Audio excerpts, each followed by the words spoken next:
ইসলাম রক্ষার জন্য এ যুগে যুদ্ধের প্রয়োজন হয় না। ইসলাম রক্ষার জন্য এ যুগে নিজের মন মানসিকতা পরিবর্তন করা দরকার। ইসলাম রক্ষার জন্য আপনাকে কোনো দলের সাথে যুক্ত হতে হওয়া লাগবে না। আপনি নিজেই একটি দল তৈরি করতে পারবেন, যেটা আল্লাহর হুকুম আইন সমাজে বাস্তবায়ন করবে।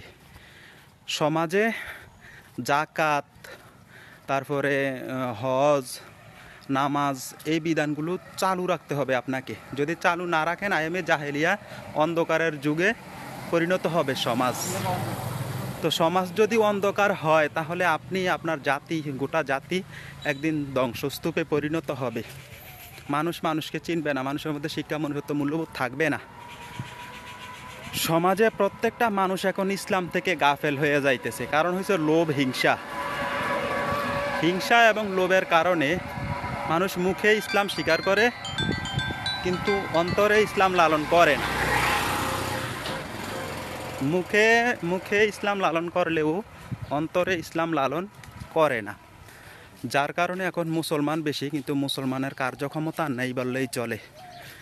সমাজে ইহুদি খ্রিস্টানরাও এর চেয়ে ভালো চলে, সুখে শান্তিতে উন্নতিতে বসবাস করতেছে।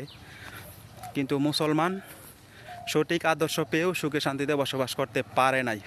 তো ইহুদি খ্রিস্টানরা জান্নাত না পাইলেও তারা দুনিয়াতে সুখে আছে, আর মুসলমানরা দুনিয়াতেও দুঃখে আছে, মরার পর তো জান্নাত পাবেই না এই সমস্ত ঈমান আমল দিয়ে।